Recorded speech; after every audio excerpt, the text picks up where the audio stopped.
Buhay Metro BBM. Nagbibigay gabay at inspirasyon, hindi alta presyon. At narito na ang kagiliw-giliw nating kasama, Aida Gonzales.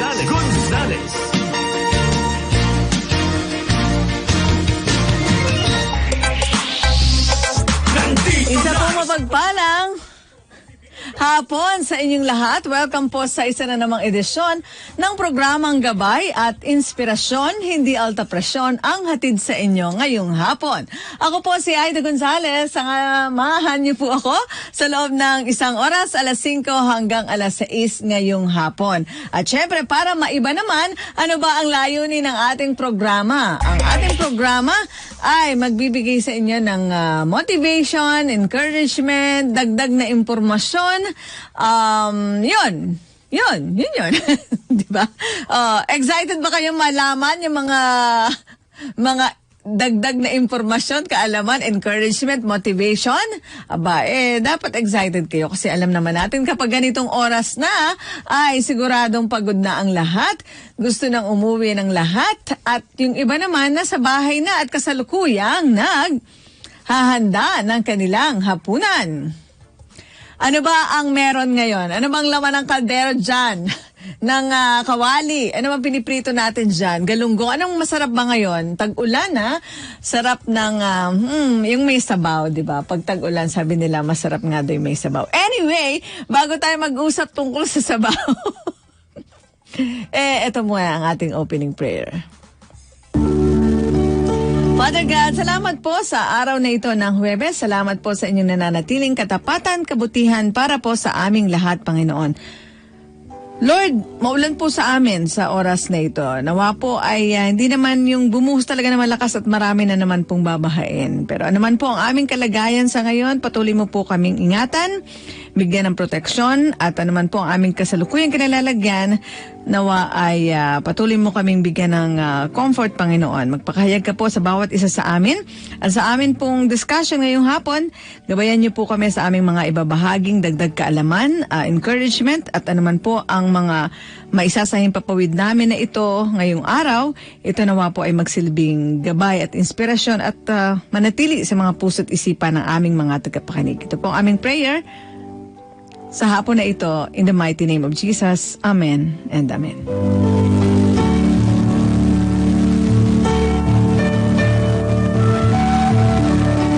Ano ba ang meron sa atin ngayong araw na ito ng Huwebes? Sige nga, June, exam tayo. Buhay pangkalusugan at pangkaisipan. Yan, check tayo dyan. At dahil Huwebes ngayon, buhay pangkalusugan tayo, makakasama natin sa loob ng ilang sandali si Engineer Ismael Aviso para patuloy niyang ibahagi yun pong kanyang mga nalalaman kung paano natin gagawing doktor ang ating mga sarili. At syempre, kapag yan ay ating natutunan, ano ba ang end result niyan? Syempre, di hindi magagasgas ang ating bulsa, di ba? Alam niyo naman, kapag ka may sakit, talaga naman, gasgas talaga ang bulsa. Anyway, abangan niyo po ang bahaging yan ng ating programa. Pero sa ngayon, bigyang hahapyawan lang natin ang ilang mga balita sa ating Metro Check sa kapakanan na rin ng mga hindi nakarinig na mga balita na binasa kanina ni Madam Judith sa ating IZ Balita. Well, nangunguna po sa ating balita ngayong araw, yun ngang preparasyon para sa unang SONA ni PBBM, lalo pang pinaigting, Senado, puspusan na ang paghahanda sa nalalapit na pagbubukas din ng 19th Congress. Ito pa po, pagtaya sa paglago ng ekonomiya ng bansa, itinaas ng ADB. Ito, excited ba kayo dito mga estudyante? ROTC, CAT at Scouting. Target buhayin ng National Youth Commission. Oo nga, parang, parang, additional diba, kaalaman sa ating mga kabataan, diba?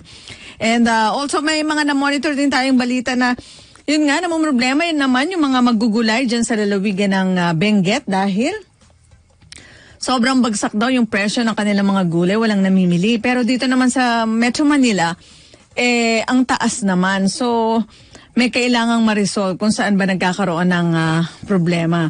Dahil dun daw sa Benguet, ano nga yun, per kilo doon ng patatas is 7 pesos, 8 pesos, carrots, repolyo, di ba? Tapos dito, grabe, yung sitaw nga, anong tawag doon? 3 habalang, 10 piso na. Anyway, sana nga po masolusyonan yan ng ating gobyerno kung saan ba nagkakaroon. Ano ba yung dapat gawin? Kasi saan ba nagkakaroon ng problema? Doon ba sa sobrang markup na inilalagay ng mga traders o saan ba? Doon ba sa dahil sa mataas na presyo ng gasolina, sa toll fee, and so on and so forth. And definitely, pag problema yan, sigurado may solusyon. Kaya panalangin natin na makahanap ng solusyon ang ating gobyerno para hindi naman puro na lang noodles ang ating kinakain. Dapat kumakain tayo ng masusustansyang pagkain, di ba? O, tanungin natin. Sige, ano nga uling tema natin ngayon, June? Pag-usapan na natin yan. Buhay pangkalusugan at pangkaisipan. O, simulan na natin makipagkwentuhan kay Engineer Ismael Aviso, ang herbalist, siyempre, practitioner ng naturopathy for almost 40 years. Tama ba, engineer? Kaya si engineer ngayon ay ilang taon na. At the same time, isang engineer, ano pa ba? Basta, name it, si engineer yan. Diba? Hello, engineer! Magandang hapon! Ready ka na ba ulit na magbahagi ng iyong advokasya na pagtuturo sa ating mga tagapakinig, tagapanood at followers kung papaano natin gagawing doktor ang ating mga sarili? Go ahead po. Magandang hapon sa'yo. Opo, tayo naman ay sumasabay tayo sa panahon. Kaya nga nagkaroon ng project ang Filipino Inventor Society, PC, upang ukol sa kalusugan ay makaagapay tayo. Ano ba mga solusyon? Katulad ng nabanggit mo na bakit ang mura doon sa Benguet ng patola o nung kalabasa ba yan, gulay, pero ito 10 times. Yes. Ganun din tayo. Dapat ang gobyerno, ganun tayo. Bilang project ito ng Filipino Inventor, kaya nga napag-usapan dahil sa wellness tayo ang kung anong magagawa natin base sa karanasan. Kasi yung 43 years, hindi ba sa 43 years po yun? Marami tayong matututunan dito. So, tunayan nga, hindi sa pag-iayabang, mula April po, nagsimula tayo, tingnan nyo naman, awa ng Diyos, marami tayong natulungan na nakaiwas na sa synthetic, ginagamit pala, pero tamang paggamit. Kasi ang nangyari, inabuso po Parang antibiotic yan. Pag yan inabuso mo, sisingiling ka niyan. Na ganun din ang antibiotic. Kapag yung mga tao umiinom ng mga antibiotic hanggang ngayon at napapansin nila, inihingal sila, nagmamana sila, namumutla sila, yan ang epekto, no? Kaya tayo naman nagbibigay ng seminar para makatulong doon, para matama natin yung awareness, paano tamang paggamit ng synthetic. Dahil sa karanasan natin 43 years, may matututunan sila at baka yung pa ang makapag-save ng kanilang gastos. Dahil marami tayo na naging pasyente, na katulad yan, 2015 pa, nabalitaan lang last month, June, milyon-milyon ang ginastos sila, tapos nung nagsimula ng June, in 3 weeks time, natapos ang problema nila. Nawala yung sakit na nararamdaman nila, nawala rin yung synthetic na ginagamit. Yung tao dati hindi makapunta sa abroad dahil mayaman ito, no? Yung mga natin, gusto maka-Amerika, ang bakasyon, hindi makagawa. Dahil nga palaging may sakit, palaging nasa ospital, labas-pasok. Ngayon, kung saan nila gusto, nagpupunta sila ngayon. Kasama yung may sakit nilang mahal sa buhay. By the way, baka makalimutan ko, no? Yung tungkol sa Benguet, naawa ko dyan, no? Na dito ba't mataas? Road to market lang ang gagawin lang dyan. Siguro alam mo na naman yun, Focus lang doon. Simple lang dalhin yung produkto, tulungan ng gobyerno, yung transportasyon sa taas. I-subsidize. Parang ganyan, yung mga carousel, di ba? Dalhin dito. Yun nga po. Yun nga sinasabing naririnig ko pa. Parang yung mga resources ng government, kunyari, truck, di ba? Yun yung maghakot galing doon sa Benguet, ibagsak dito sa Metro Manila. Yan. Tapos ang problema. Malusog ang mamamayan niyan, ang resulta, di ba? Ngayon, ang daming bus na hindi nakatingad bus, di ba? Ang daming nawalan ng trabaho ng konduktor. Driver, ano ba naman kunin lahat yun? Timing kasi ang gulay, may expiration yan Hindi mo pwedeng mag-aantay yan Gagamitan lang ng konting utak. Konti lang, hindi lahat ng utak gagamitin natin dyan. Baka Konti lang. masobrahan, ano? Common sense. Ayun, yung common sense. At yan, matagal ng problema yan. At tataka ko, sa ibang bansa, na-solve na. Alam niyo, kung may problema sa gulay, halimbawa nasa Cebu, talagang mamumroblema, barko eh. Sa Mindanao, problema, barko gagamitin. Ito, land sa ibang bansa, Thailand, Vietnamese, natapos na nila yung ba't tayo hanggang ngayong problema yan? Anyway, problema na nila yan, nakisali lang tayo. Hindi natin Para yan. binoise out mo lang yung ano mo and baka nga hindi naiisip yon. So at least kung narinig nila yon, pwedeng gawin, pag-isipan nga, no? Sobrang talino ng Pilipino. Pag hindi naisip yan, may mali, di ba? Sige. Di ba? Parang ganyan. So, sobrang talino ng mga doktor, nagsimula ang sakit sa high blood, sumunod diabetes, pina-check up high blood, susunod nagkaroon ng diabetes, nagkaroon ng palpitation, UTI, at kung ano-ano pa. Nung tinanggal natin, nawala. Common sense. Yun nga, engineer, kanina may pinapakinggan ako, sinasabi na yun daw nanay niya, parang every morning, bago kumain, yon ihihilera na yon ng siguro mga 10 daw yun na synthetic drugs. Minsan nalilito na yung nanay daw kung nainom na ba niya yung isa ganyan. Bakit pa ganoon? Pagdating na ng pag umi-age ka na, ba't parang automatic, parang nakakondition na yung mind ng mga tao na magme-maintenance drug siya. Ba't ganoon, engineer? Mali nga eh. Okay, bago ko sagutin yan alam nyo itong alternative medicine, ipinanukala ito ni Juan Clavier, Senator Juan Clavier. Doktor, Juan Clavier. Kasi napansin niya, siya nakahalata parang humihina na yung synthetic medicine.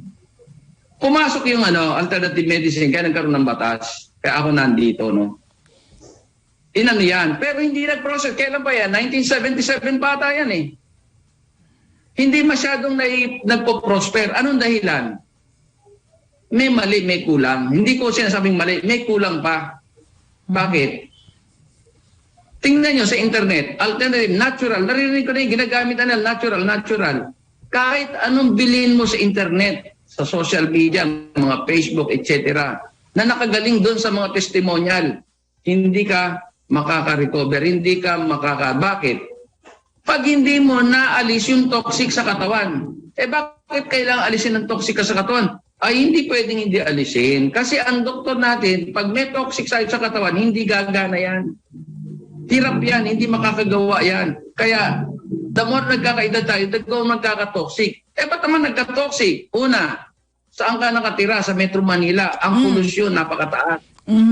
Napakataas ng polusyon. Nagiging acidic ang tao. Pangalawa, ang pagkain hindi ayos. Ano ba dapat na pagkain para hindi magka-toxic? Prutas at gulay. 90-95% prutas at gulay. 5 to 10% karne. Kaso ang mahal ng gulay nga engineer ngayon. Ay hindi. Magkano yung malunggay? Super food ang malunggay Oo, sa bagay. Dito naman katwiran na lang yun.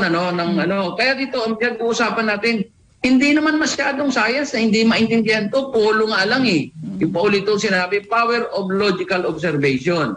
Pag naramdaman mo, nakakain ka ng matagal na karne, ay di, alam mo na gagawin mo, di bawasan mo. Kung meron man, konti na lang. Para hindi tayo masyado nakadepende sa... Hindi na ipakita yung Mamaya, sa synthetic. Ito tinuturo natin kung Ngayon, kung may sakit na kayo, ano ang dapat gawin? Kasi kung may sakit ka na, kainin mo yung prutas at gulay, mag-improve ka lang konti. Kailangan alisin yung toxic sa katawan. Kasi alam nyo, pag sinabi nating gamot, ibig sabihin, may sakit ka, ang gagamitin yung painom mo. Pero itanong mo naman sa sarili mo o sa mga nagte-therapy. Yung bang katawan natin, walang doktor na ipinoproduce na gamot? Yan ay itatanong natin. Hindi nila pwedeng hindi. Dahil meron talaga. Sasakyan nga Halimbawa ako, Toyota ako, nag-produce ako sa sasakyan, may kasamang gamot yan, may kasamang repair kit. What more yung katawan natin? Ayun, may repair kit. Parang may repair kit. Okay. Pagka walang repair kit, mainang klase naman yung manufacturer niyan. Diyos ang gumawa niyan. Di ba? Don't underestimate doon sa ginawa ng Diyos. Pero pag gumawa ka agad, binaypas mo, binaliwala mo yon. Gumawa ka na isang gamot, pinainom mo sa tao na synthetic. Ganyan na nangyayari. Ang unang sakit mo, high blood, susunod diabetes, susunod uric acid, susunod palpitation, susunod may prostate kung lalaki, susunod may breast cancer. Takuhan nyo, ganun na nangyayari. Tingnan yung ginawa natin, ba't ako ang lakas ang loob ko sabihin? 43 years, eto lang, April 4 hanggang ngayon, nasa 150 na. Puro lang ganun ginagawa ko eh. Hindi sumasablay. Anong nangyari? Napasama ang tao? Hindi, napabuti. Gumanda ang katawan nila. Marami na. Mula sa joint pain, muscle pain, sa heart problem, UTI, etc. No? Mga frozen shoulder, na-solve. Bakit? Ano ba ang ginagawa ng doktor natin? Katulad ng seminar natin, ang doktor natin nasa dugo. Yan dapat umikot ng 7 times per hour. Pero, pag yan bumagal, naging 6, may problema. Malapot na yung dugo. Malapot na, tapos hindi na i-deliver ng tamang sustansya, quantity, doon sa mga organs na nangangailangan. Yung dugo natin, may dalang sustansya, yung nasa plasma blood. Yun yung kinain natin na sinasabi ko, 95% prutas at gulay. Pati karne, hindi kakainin, kailangan yun eh. Glucose, kakainin karne, pero sobra. Ano man bagay, kakailangan pag-arap. Tinuturo namin sa seminar, kumain ka ng karne. Tapos ang lalo at gabi, tapos computer ka. Hindi ka pinawisan. Ang karne, kailangan magiging protein yan. Kailangan ilabas mo yan. Gagamitin, lakas mo yan eh. Oo, engineer. Yung karne nga, ilang araw nga yun bago matunaw. Tama ba? Yung beef, alam ko, 3 days bago matunaw yung beef, no? Oo, mga ganyan. Pero pagka nagpapawis ka, mas mabilis. Pero pag hindi mo, tatagay, ba't nang wali, hindi mo na-consume, isasama sa system yan, magiging uric acid. And that's additional body. At inyo, maraming matanda, masasakit ang joint, etc. Eto pa, ano pa naging problema? Nagkaroon ng pandemic. Ngayon, ano kinalaman ng pandemic? Nagkaroon ng pandemic, nagkaroon ng COVID ang mga tao. Ano nangyari sa COVID? Pag may COVID kayo, may mga side effect na yan, nandun na sa loob ng katawan mo yan. Kung lumakas kayo ganun, meron pa rin residue. Ano pa? Yung bakuna. Pag binakunaan kayo, virus ang ibang bakuna sa inyo, ano nangyari sa tao? Di ba nagpalabas tayo ng advisory ng WHO? Kailangan magpakonsulta ang tao, lalo na kung merong myocarditis, pericarditis, tungkol sa puso yun, nagkakaroon ng blood clotting. Ano naman yung blood clotting? Pag nagkaroon kayo ng blood clotting mula sa bakuna, frozen shoulder, ito masasakit. Back pain, knee pain. Lumapot Hindi blood clotting na ito. Hanggang iba, nai-stroke. Pero ang totoo, napakasimple lang. Magdiditos lang, lilisin lang ating katawan. Hindi ko pwedeng i-detalya. Abutin tayong 2 oras dito. Ipapaliwanag natin sa seminar natin. Libre naman. Regalo na natin yun. Atin lang saya. Huwag nilang baliwalain yan. Dahil kapag lumapot, isipin nyo, 25 years old, ang lapot ang dugo, maitim pa. Pwede ba yun? Ibig sabihin, dapat normal, simple lang. Dapat ang kulay ng dugo, sino sasagot yan? Itim ba o pula? May Pula. Siyempre, pula. Kung may makitang maitim sa dugo mo, sa buong ng katawan mo, di masama yun. Katawan natin parang bahay. Sa bahay mo, nililinis mo yung papel, alikabok, lalagay mo sa baso, kahit 2 taon, hindi mo niya, kahit 10 taon pa Okay lang na itabi mo. Pero pag yung dugo mo umitim na, para kang nakakita ng patay na daga sa bahay mo at ilagay mo sa basurahan, ano mangyayari? Ganyan ang nangyayari. Kaya tingnan mo, kung ano-ano ng sakit nangyayari. Katulad ng stroke, hanggang ngayon sinasabi traitor. Pero kasi nga, yung patay na daga, hindi mo tinapon na, doon pa rin anytime aatake yan. Tayo, ano ba ang stroke sa atin? Traitor hindi. Slow motion yan, makikita nyo. Kaya tinuturo natin yung awareness. Itong Abiso Wellness is just like university. Tingnan nyo. Kapag marunong ka ng prevention, magdadrive ka, nakakita ka ng lubak, i-prevent mo lang hindi mo i-cure kasi hindi mo naman sinagasaan na nasira di maganda prevention, 1,000 times better than cure. Pero sa Abiso Wellness, ang matututunan mo 10,000 times better than prevention. Bakit? Awareness kung aware ka may lubak doon, bago ka sumakay ng kotse, mag-drive, lalayo ka na. Ito yung tinuturo. Hindi ka nakakain ng sangkatutak na karne. Kasi kung aware ka na hindi ka alam mo na aware, kumain, di magpapawis ka. Di ba? At ito pa, baka makalimutan ko, tumataas ang COVID ngayon, tumataas ang virus. Ito, 70,000 ang natulungan nito. Abiso oral spray na dating Alisin spray. Marami tayong testimonial dyan. At kung kayo natatakot magpabakuna, ano nyo ha, pwede kayong pumunta dyan sa clinic. Ayan, yung Alisin spray. Ay, yung dating ngayon, abiso na ha. Yan. Engineer, sa mga Engineer, sa kapakanan nung iba man na ngayon lang yan napakinggan ulit, bakit mo sinasabi nga na very effective yan sa virus at sa iba pang mga illnesses katulad ng asthma, ng sipon at kung ano-ano pa? Alam niyo kasi ako, ang laki ng respeto ko nang lumalang sa atin na naglagay siya ng pampatay sa bahay. Kaya nag-research ako, ano ba ginagamit? O na-discover ko, H2O2 tsaka zinc. O nilagay ko rito, H2O tsaka zinc. Ayun, 70,000. Walang reklamo. Puro ang gaganda ng naging epekto. Ayan. Paano ba to? Ayan.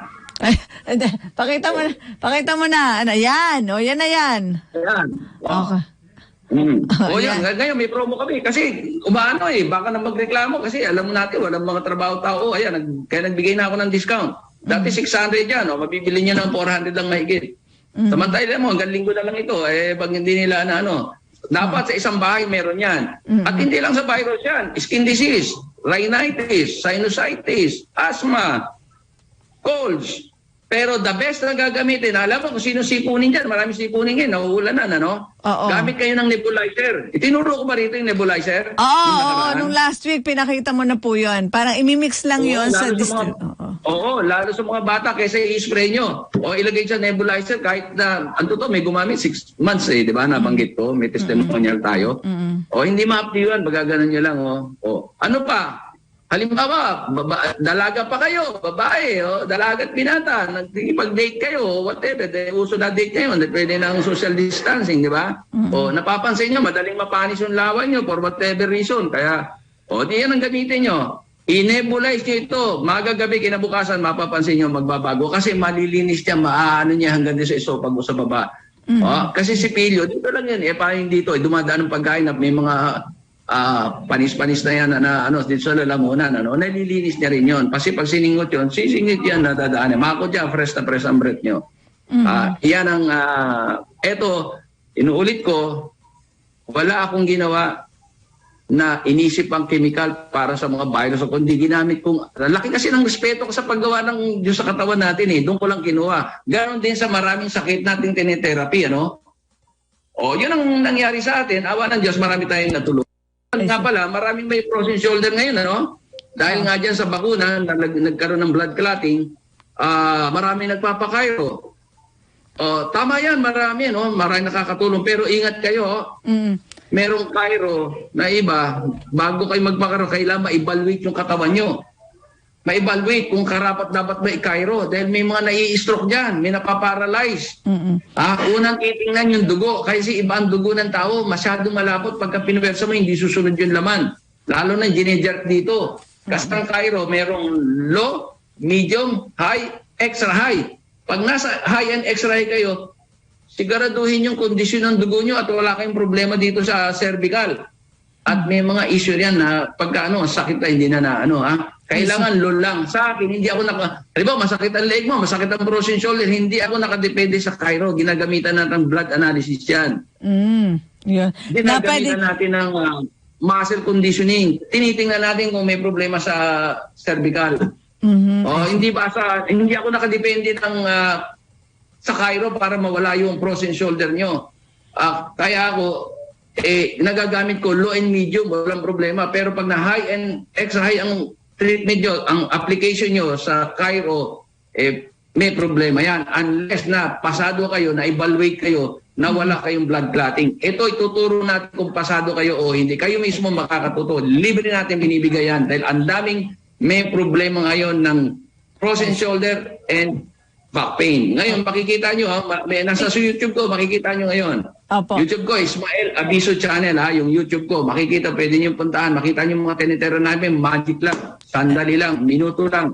Pero yung iba naman, Medyo matagal, pero may follow-up session pa. Kasi dahan-dahan, hindi mo pwede bigyan. Bakit? Lumapot na yung dugo eh. Nag-block na yung muscle eh. Opo. Hindi mo pwedeng puwersahin yan. Madidisgrasyahan. Opo. Engineer, bago ko magpaalam, parinig lang natin yung isang testimonya, no? Para may marinig silang isang testimonya ng mga nagpa-check at sumailalim dun sa Aviso Wellness Protocols mo. Eto, Sige. play natin, no? Anong pangalan niyo po? Ann, okay. Anong nararamdaman mo?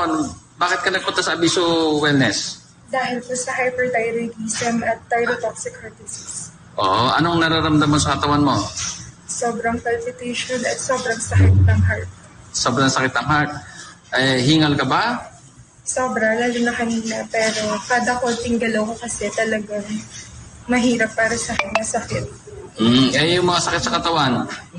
Hindi ko naaangat yung kamay. Sige, sabihin mo, hanggang saan lang naiangat mo? Parang hanggang ganyan lang yung kamay ko. Pero after nung therapy kanina na Oo, ayun sa kabila. O, yan o, di ba? Oo, ayun sa likod. May sakit ka ba sa likod?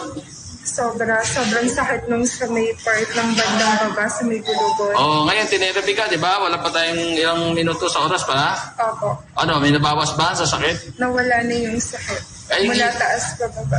Ay, yung hingal mo, hinihingal ka kanina, ano? Hindi po nakakapagsalita na ako ng maayos. Kanina hindi ka nakapagsalita na maayos, di ba? Opo. Ngayon, nakapagsalita ka na, di ba? Opo.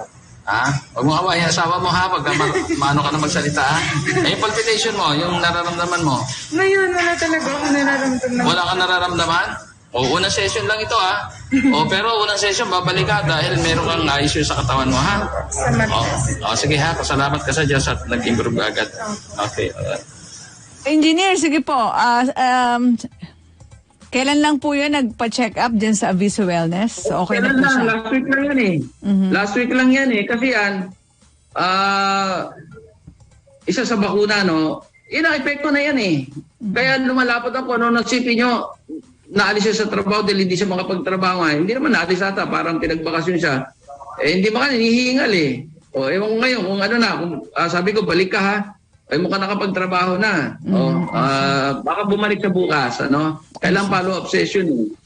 Tingnan nyo, sandali lang, wala pa isang oras. Yung back pain niya, frozen shoulder, naitaas niya na, nakamobility, gumalaw na, palpitation. Awa ng Diyos, di ba? Ano ginawa natin? Nilinis natin yung katawan. I see. Nilinis natin yung katawan, may toxic, napagana natin bigla yung salita niyang doktor. Kaya, ganun lang. Respeto lang, ano? Kaya, respeto doon sa lumalang. Yung muna unahin. Kaysa bigyan-bigyan natin ng mga, di ba? Yun lang sa akin, ano? Sana may mas magaling pa sa akin dahil ngayon, napakarami ang may sakit. Kung lahat naman tayo nag-iisip, isa lang ako. Kaya, kung may tinatawag na yung first opinion, second opinion, third opinion, isama nyo yung technology Aviso Wellness sa opinion. At kung meron na kayo mas magaling dito sa ano ko, sabihin nyo sa akin para may apply. Ako kung may na mas mabuti ito, sinasabi ko, binibigay ko nga ng libre, di ba? Kaya gano'n na tayo tulong. Kaya ang Filipino Inventor, party ito eh. Dahil napansin ng aming asosasyon, ang dami nagkakasakit. Minsan hindi na makapunta sa ospital. Minsan lumalala pa, di ba? Alam niyo naman ngayon ang daming ospital na hindi na tumatanggap dahil nga hindi doon sa COVID, doon sa mga sakit na ganyan, stroke, hypertension, high blood, diabetes, joint pain, muscle pain, frozen shoulder. At least makatulong tayo sa ganong bagay, ano? At alam natin, ang katawan, napaka-importante niyan. Huwag natin baliwalain, ano? Tsaka lang tayo nag-aapura. Katulad ngayon, wala pang hindi marami pa rin COVID. What if nagkaroon ng maraming COVID? Paano ka pa ba kasi singat dyan sa ano? Ang daming drama dyan na nasa labas na lang nandun nag-aantay. Iba nagpunta sa ospital. Dalawang araw, paikot-ikot, hindi man naman saan pupunta ang ospital. Walang tumatanggap eh. Huwag nating antayin yun. Hanggat malayot at iba yung may sakit ka, oras ng pandemic, pag tinamaan ka, malamang mapunta ka sa ospital dahil mahina ang katawan mo. Palakasin natin nga, tuturo namin sa inyo libre yan. At sa ating seminar, ituturo natin kung saan nanggaling ang sakit nyo. Okay. Makikita nyo ron. Ginagawa na namin araw-araw lang yan. Pangkaraniwan lang sa baka hindi nyo pinapansin. Wala namang ganon. Ganon ganito. Mga doktor nga ganon. Huwag kayong ang technology na babago every second. Susunod may mas magaling pa sa technology. Very good. Ayun. makatulong sa tao. Apo. Anyway, hindi ko rin makalimutan yung kawawa na awa ko dyan sa taga-Binggit, ha. Apo. Sinisira nila yung pinaghirapan nilang mga prutas at gulay.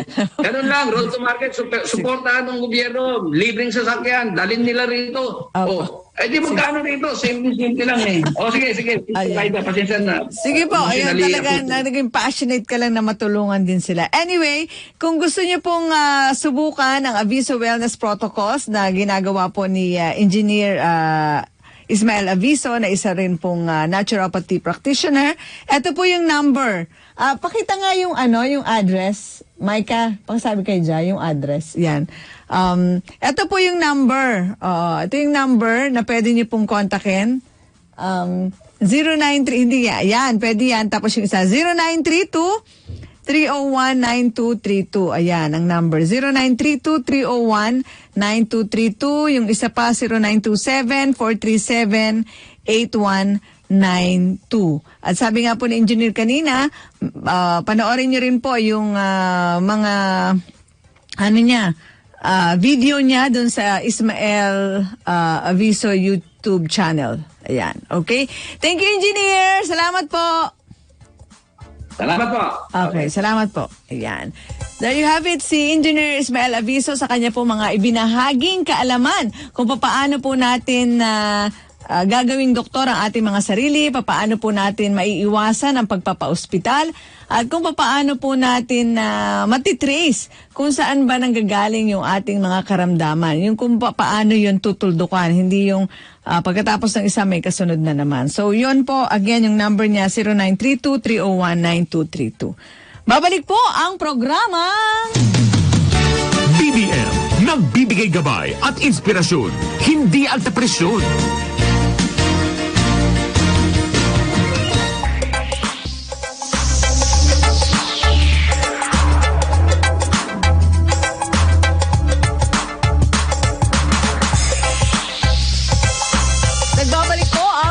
Ang gabay at inspirasyon, hindi alta presyon ang hatid sa inyo ngayong hapon. Oo nga pala, tayo po ay napapanood via test broadcast sa digital free na IZTV. Available din po kami sa digital TV devices, TV receivers. Mangyaring iscan lamang po ang inyong digital TVs at digital channel boxes upang mapanood ang IZTV. Beyond Buhay Metro, nagbibigay gabay at inspirasyon, hindi alta presyon.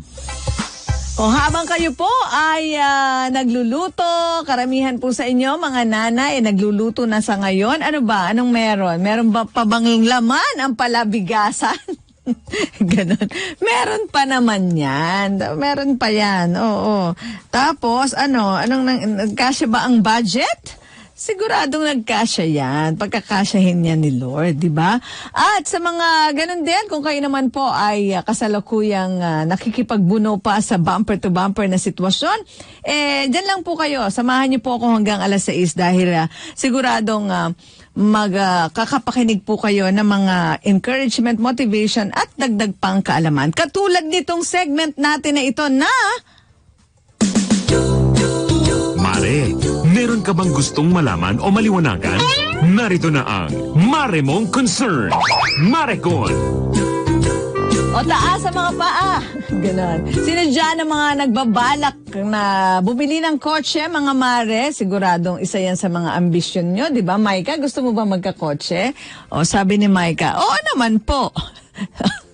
Sabi, ganon, di ba? Sigurado. Pero yun nga karamihan sa mga drivers po, unfortunately, minsan hindi sila po nag-take ng literature tungkol sa pagmamaneho. Kaya nga dito, hinihimay natin ito pong aklat na sinulat ni Ginoong Nick Valerio Jr. Itong may titulong Pinoy Driver 2020 edition. Kaya ano po to? Kumbaga, updated naman siguro to. Kasi ito pa rin naman yung nangyayari. Ganun. Hinihimay po natin para kung wala man kayong time na... Kasi like ako noon, nung nag-enroll ako sa driving school, hindi ko inatinan yung yung lecture. Kaya ito ngayon, ito nag-aaral, actually, kasama niyo po ako nag-aaral. Hindi, nag-aaral naman ng iba, ng konti. So, ito po, tapos na tayo doon sa first chapter. O ayan, di ba? Nakakausad tayo sa ating lesson tungkol sa pagmamaneho, mga mare. Andito na tayo sa ikalawang kabanata. At alam mo ba kung ano ang nilalaman ng pangalawang kabanata? Ito, Tagalog na Tagalog. Simbolong internasyonal ng mga karatulang pangtrapiko, ilaw at marka sa kalsada. O makinig ka ha. O yan, yung red muna ang pakita mo, Jai. O yan ha, yung red. Siguro naman nakakita na kayo ng traffic light na kulay red. Taas ang paa. O sige, okay. Very good. So, alam niyo ba kung ano ibig sabihin yan? Tatlong layunin ng mga international na simbolong pangtrapiko. Number 1, bakit ba may mga traffic lights? Para magbigay regulasyon o patakaran sa maayos na paggalaw o takbo ng trapiko. Number 2, magbigay impormasyon o babala sa mga panganib sa kalsada. At number 3, magpaalala na mag-ingat at bagalan ng takbo kapag makita na ang mga ito. So, in short, yung pong mga traffic signs and regulations na nakikita po natin sa kalsada, hindi po lang yan basta nakabalandra dyan. Okay, hindi lang po yan nilagay lang dyan ng mga otoridad. May layunin po ang lahat ng yan. Diba? Magbigay, regulasyon, patakaran at magpaalala, 'di ba? Magbigay ng babala. So, kailangan po nating sundin. Kabilang na ako doon na dapat sumunod. Puntahan natin ang ilaw trapiko. Ano ba ang ibig sabihin ng ilaw na pula? Yan, ano bang ibig sabihin yan? Ang kumikislap-kislap na pulang ilaw ay nangangahulugan na dapat humanda na sa paghinto at maaari lamang magpatuloy kung ligtas gawin at gawin ito ng may pag-iingat. Sundin ang panuntunan sa pagbibigay daan, right way. Yun yung may kumikislap-kislap, yung blinking, di ba? Na nakikita natin na red. Tapos, kung yung pula na, yung hindi na nagbiblink, ito po ang ibig sabihin naman yan. Huminto kapag pula na ang ilaw. Huwag lumiko kung may karatulang no turn on red. Pwedeng lumiko na may pag-iingat kung may karatulang turn on red with caution. Yun. Gets nyo? Dapat gets nyo yan, ha? Ano naman? Punta naman tayo sa pangalawang ilaw. Kulay yellow. Anong ibig sabihin ng ilaw na dilaw? Ang kumikislap-kislap na ilaw-dilaw ay babala na bagala na ang takbo at humanda sa paghinto. Ayun pala yun. Hindi pala yun. Paspasan mo na, habulin mo ang green. So, yun yung karimitang ginagawa natin pagsunod pag nakakita na ng yellow. Tapos, kapag steady na yung kulay yellow, ang ilaw na dilaw ay nangangahulugan na ang ilaw na pula ay malapit nang umilaw. Yun, malapit nang umilaw. Okay, so tapos na tayo sa color yellow. Punta na tayo sa color green na traffic light. Ilaw na berde. Ang kumikislap na ilaw na berde ay nagbibigay abiso sa mga tumatawid na tao na huwag na magpatuloy sa pagtawid at sa mga driver na bagala na ang pagtakbo at humanda na sa paghinto. Yon yung blinking green.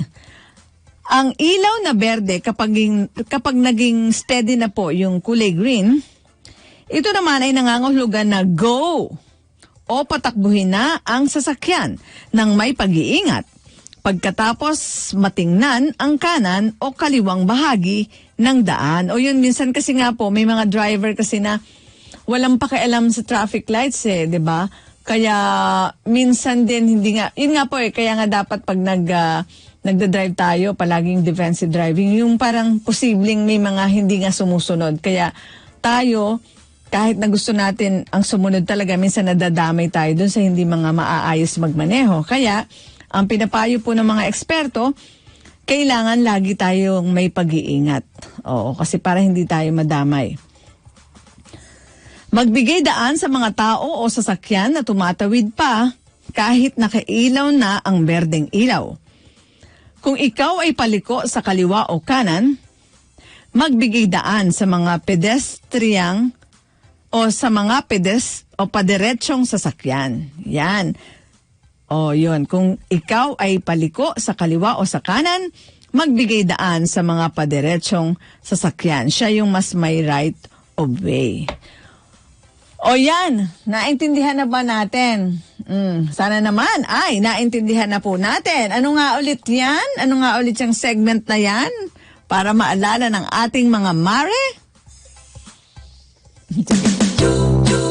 Mare, meron ka bang gustong malaman o maliwanagan? Narito na ang Mare Mong Concern, Marecon.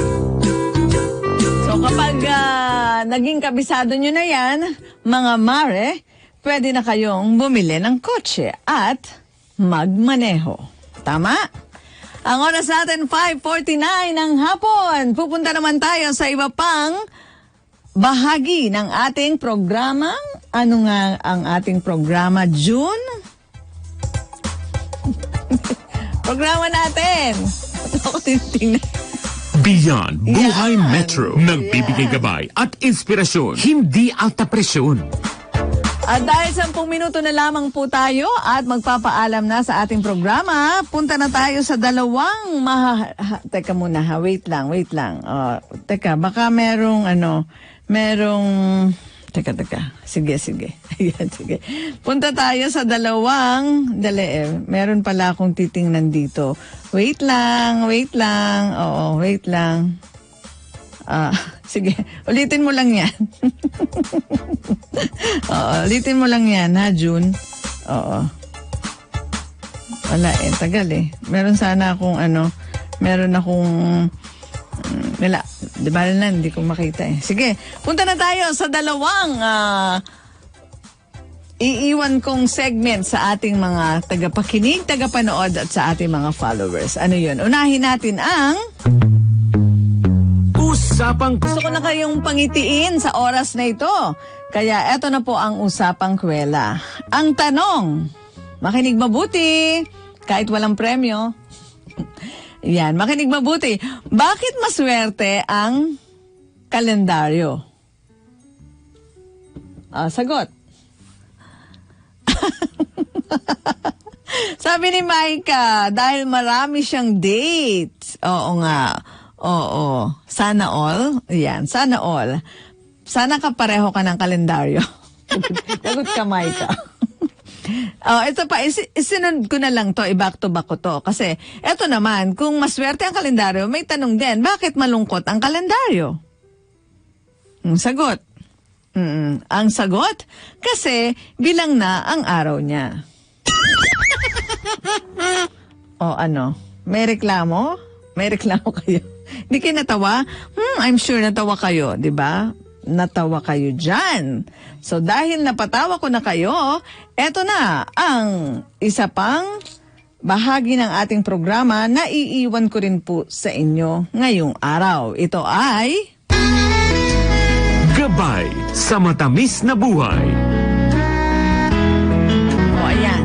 Makinig kayong mabuti ha. Nako, tama-tama to dahil I'm sure lahat tayo ginagawa ito. Pero para maging mas effective kapag ginagawa natin ito, eto ang sikreto. Eto ang paliwanag.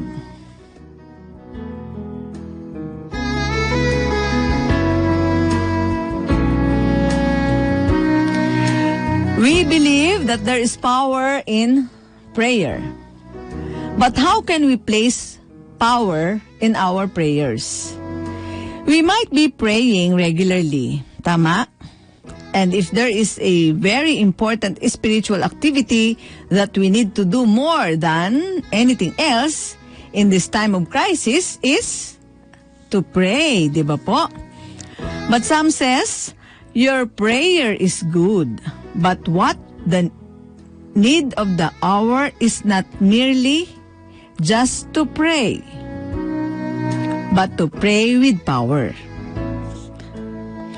Atin pong balikan ang Christ Early Church and learn from them. Let's figure out how their prayer becomes so powerful. Sa Book of Acts, we read that there was trouble in the early church. Naranasan nila ang mabigat na persecution and opposition laban sa mensaheng gospel of Jesus. Ipinapangaral ng mga Christian lives were being threatened and day in, day out, they were endangered. Ito ang dahilan kung bakit lalong na-intensified ang prayer meeting ng mga Kristiyano noon. Hindi lang basta prayer ang kailangan nila. Hindi rin ang mga bagong style ng prayer o magagandang wordings ng prayer o ang well-planned prayer meeting o paglalapat ng music sa prayer ang makatutugon sa kanilang kalagayan. They needed power in prayer at ito'y kanilang nakamit. So how do we place power in our prayers as the early church did? Siguradong tanong niyo rin po yan, mga ka-BBM. Well, una sa lahat, kailangan po nating maintindihan kung bakit nila lubos na pinaniniwalaan ang pagbibigay ng halaga at panahon sa prayer. Kanino, saan at ano ang focus ng kanilang prayer? Ang sabi po sa Acts chapter 4 verse 24, nang marinig ito ng mga mananampalataya, sama-sama silang nanalangin sa Diyos, Panginoon, kayo po ang lumikha ng langit at ng lupa, ng dagat at ng lahat ng nilalaman nito. Kapag tayo'y humaharap sa mga krisis ng buhay, napakahalaga na mayroon tayong tamang perspective, mga ka-BBM. We need to look beyond the visible to the invisible. Kailangan nating tumingin sa lumikha ng lahat ng bagay at hindi sa mga nilikha. Kapag tama ang ating perspective, malalaman natin na walang bagay na nagaganap dito sa mundo na hindi kontrolado ng Diyos. Lumalakas ang ating kalooban dahil naniniwala tayo na tayo'y nagpipray sa Diyos na siyang creator, driver, controller, conqueror at sentro ng lahat ng bagay sa mundo. We put power in our prayer if we will commit ourselves to have a powerful prayer. Ang dahilan kung bakit hindi nasasagot ang ating mga prayers ay dahil sa hindi lubos ang ating commitment sa Panginoon. Ang prayer ang siyang paraan upang makamit natin ang kapangyarihan ng langit para sa ating buhay. As servants of God, kailangan nating ihayag at pagtibayin sa ating buhay ang salita ng Diyos. I-extend ang ating mga kamay towards heaven as a sign of our joyful hope of God's promises and answer to our prayer, praising and thanking Jesus, all for the glory of God. Kapag nakomit tayo na gawin ito, then we will see power in our prayers. Dapat din tayong maging handa sa anumang magaganap na mga pangyayari bunga ng ating prayer.